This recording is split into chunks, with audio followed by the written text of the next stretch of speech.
Juaj, zonja ministre, ishte mediokre, banale dhe pas një lloj ndjeshmërie.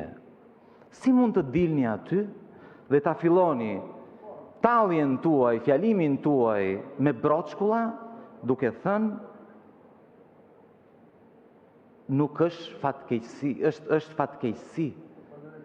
Jo, zonja ministre, çdo sëmundje është fatkeqësi, zonja ministre. Çdo sëmundje është fatkeqësi.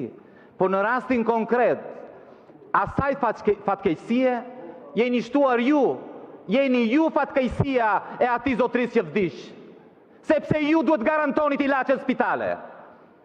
Si guxoni e thoni ishte fatkeqësi? Fatkeqësia jeni ju. Ju.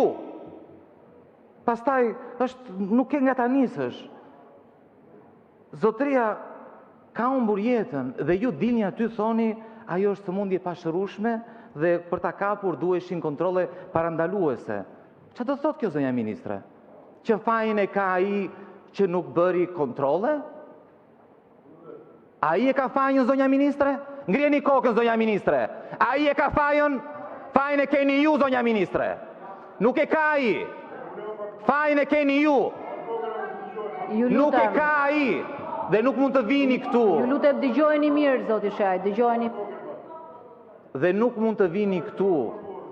Nuk mund të vini këtu edhe të talleni me jetën e njerëzve. E quat fantazi. Si që nga fantazi, me? Si që nga fantazi. Si mund të thuash thashe theme? Ku ishte thashe themin ati që tregova unë? Të tregova dëshminë e babait, i cili ka humbur djalin. Ku është fantazia në të rast? Ku janë thashe themet? As nuk e lexova unë, u solla dëshminë dhe ju quajtë thashe them. Nuk e kishim lënë më the që do flisim me raste, po ju si doni të flisni, zonja ministra? Flas në ajër, jo më zonja ministra. Duhet të fillojnë të flasim me raste, jo me broçkulla, me raste. Dhe ky s'është vetëm i rasti vetëm, ky është rasti më i qartë dhe më domethënës, raste ka pa fund, zonja ministre.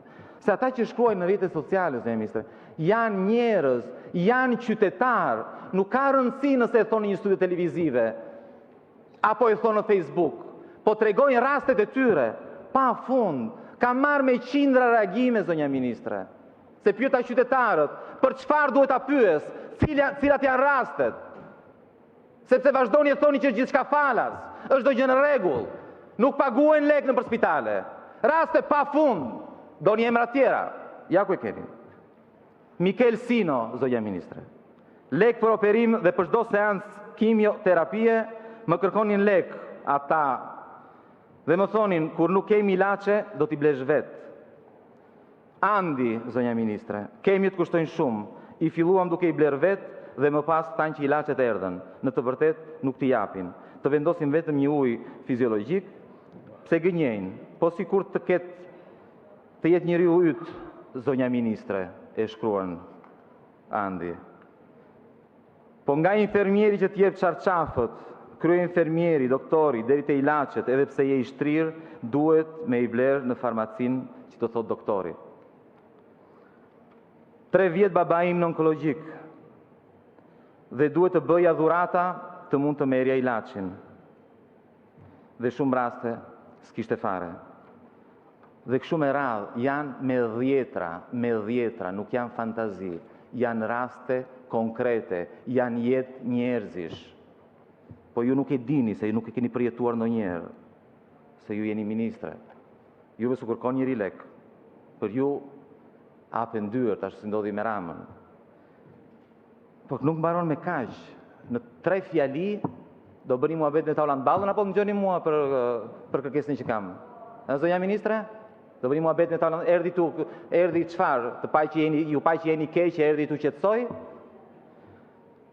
Këto janë rastet, po perlën zonja ministre ju e thatë, kur më thatë mua, pse nuk erdhi të trokasësh te dera ime? Kush jeni ju që të vi unë të trokasë te dera juaj? Kush mendoni se jeni ju? Ju jeni një shërbëtore. Ju duhet të shërbeni qytetarët, pavarësisht e kush janë.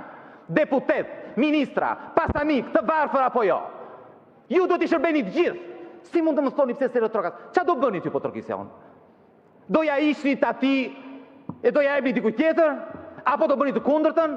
Ju vendosni kush do jetoj e kush do vdesi në të vend? Si guxoni e thoni gjë të tillë? Pse s'erdhe trokasësh thot? Si mund ta thuash një gjë të tillë? Kush jeni ju?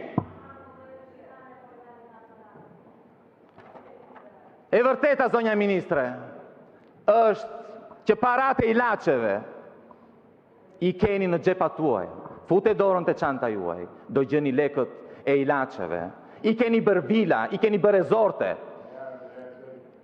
Kjo është e vërteta. Kjo është e vërteta, e vënë tregon Spaku. 4 PPP të 4 tani e tim për korrupsion. Dhe s'keni pikën e turpit. Dhe vini këtu, dëgjova fjalën dinjitet. Duhet të kujdesini për dinjitetin e Beqajt. Po për dinjitetin e këtyre, kush kujdeset, zonja ministre? Si nuk thot njëri një fjalë? Dinjiteti i Beqajt. Beqaj me pranga, vetet e komisioni e timor, dhe pretendon të vendosë si do flasi, do PowerPointin.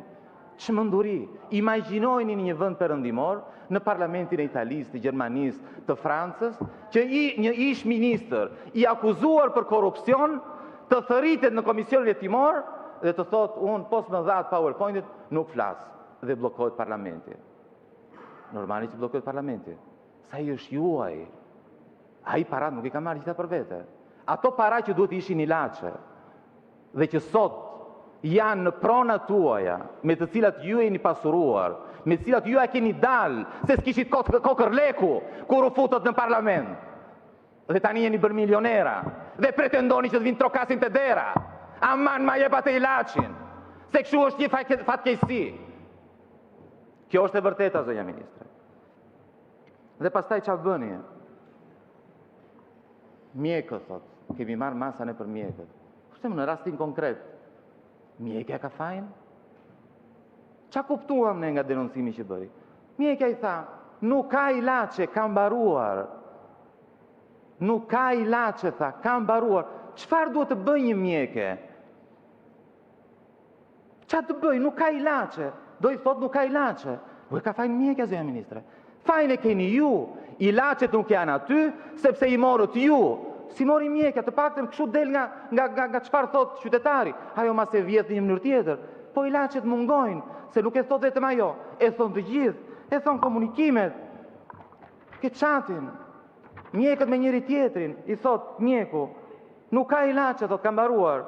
Tjetri thot, mos e lëshoni veten, thot. Mos e thoni të vërtetën. Po ky e ka fajën?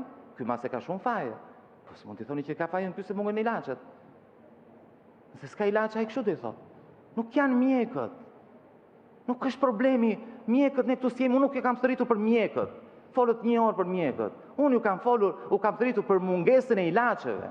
Mjekët, zonja ministre, janë viktima. Janë viktima, po aq sa janë edhe pacientët. Sa janë të gjithë shqiptarët këtu, të cilëve ju keni hipur në kuriz dhe po pasuroheni. Janë viktima, mjekët janë viktima. Nuk o kërkon njëri të merreni me mjekët. Krijoni kushtet. Me mjekët le të merret prokuroria. Mos u merrni me mjekët, zonja ministre.